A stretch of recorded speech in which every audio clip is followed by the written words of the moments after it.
বলাইচাঁদ মুখোপাধ্যায়ের ছোট গল্প লক্ষ্যভ্রষ্ট। একটি রঙিন স্বপ্ন যেন ডানা মেলে উড়ে চলে গেল। রঙিন প্রজাপতি একটা। ঘর ছেড়ে বার হলাম, ছুটলাম তার পিছু পিছু। ওই যে করবী গাছের ডালটায় বসলো, কিন্তু কাছে যেতে না যেতেই উড়ে গেল আবার। বসেদের পাঁচিল ঘেরা বাগানটায় ঢুকেছে। তুঁত গাছের ডালে বসে পাখা দুইটি নাড়ছে আস্তে আস্তে। বাগানের গেটটা পশ্চিম দিকে, অনেক ঘুরে যেতে হবে। তা হোক, ঘুরেই যাব। চলতে লাগলাম। কি পাখি ওটা? ফিকে সবুজ রং। বাহ, কি সুন্দর দেখতে। কি নাম ওর?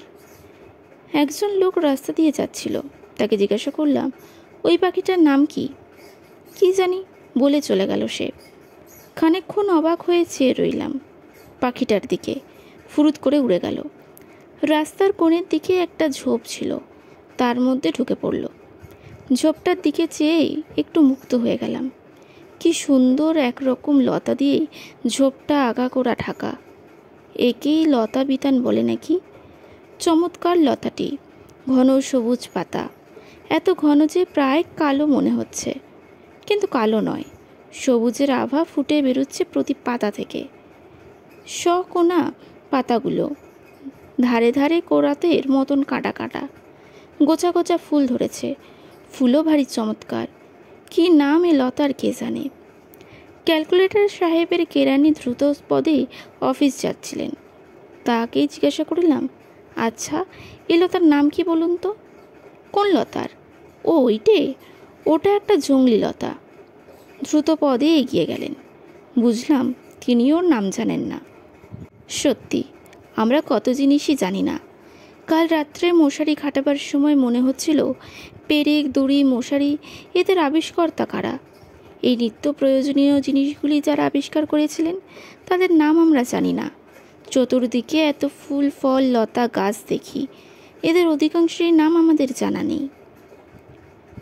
কে রে, ভূত নাকি? দেখলাম আমাদের ক্লাসেরই গোবিন্দ এগিয়ে এসে চমকপ্রদ খবর দিলে, শুনেছিস রামা কাল ফুটবল ফিল্ডে মার খেয়ে অজ্ঞান হয়ে গিয়েছিল। তাই নাকি? ও, টেটটা পাইরে দিয়েছি বাচাধনকে কাল আমরা। আর কখনো গুন্ডামি করতে আসবে না আমাদের সঙ্গে। হাবুলদা এইসা এক লাথি মেরে ঝেড়েছিল বাচাধনের পেটে যে সঙ্গে সঙ্গে কাত। গোবিন্দ উৎসাহে বর্ণনা করিতে লাগিল। গোবিন্দ ফুটবল খেলার উৎসাহী। আমাদের পাশের গাঁয়ে সে স্কুলে আছে, রামা সে স্কুলে পড়ে।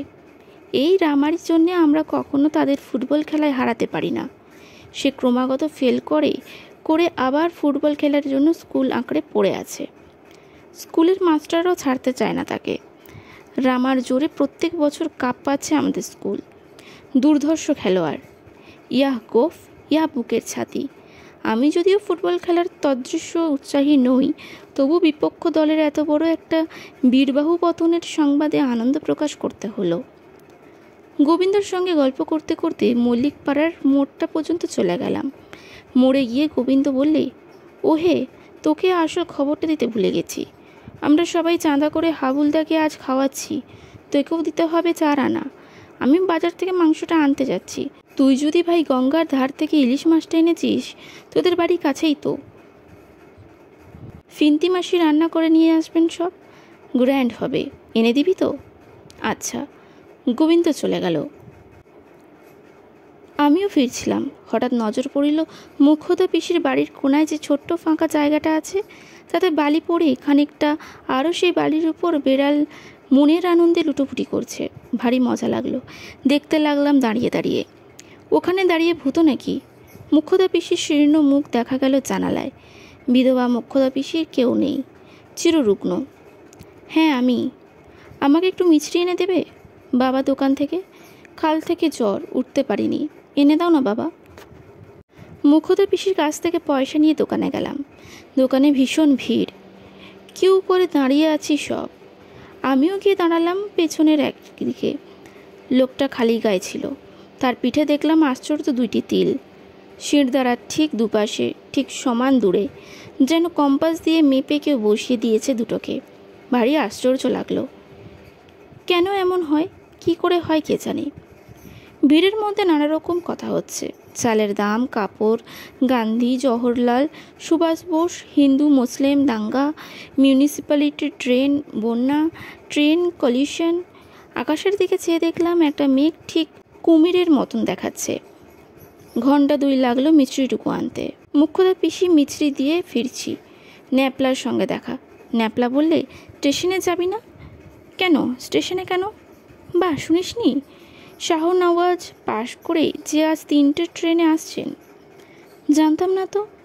শাহনওয়াজকে দেখাও আগ্রহ ছিল। নেপালের সঙ্গে গেলাম স্টেশনে। বিপুল জনতার সমবেত হয়েছে, জয় হিন্দ বলে চিৎকার করছে মাঝে মাঝে।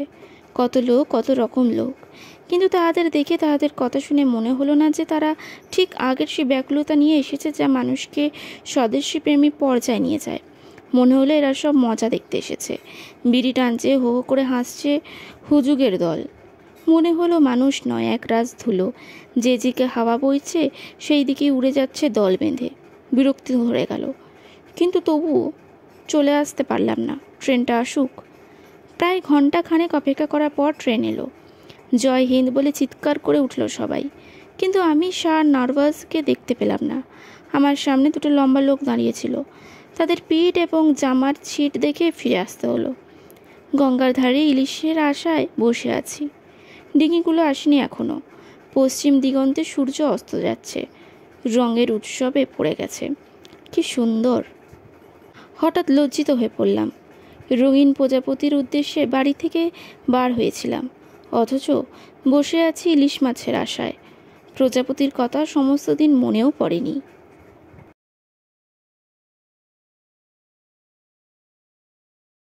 নমস্কার।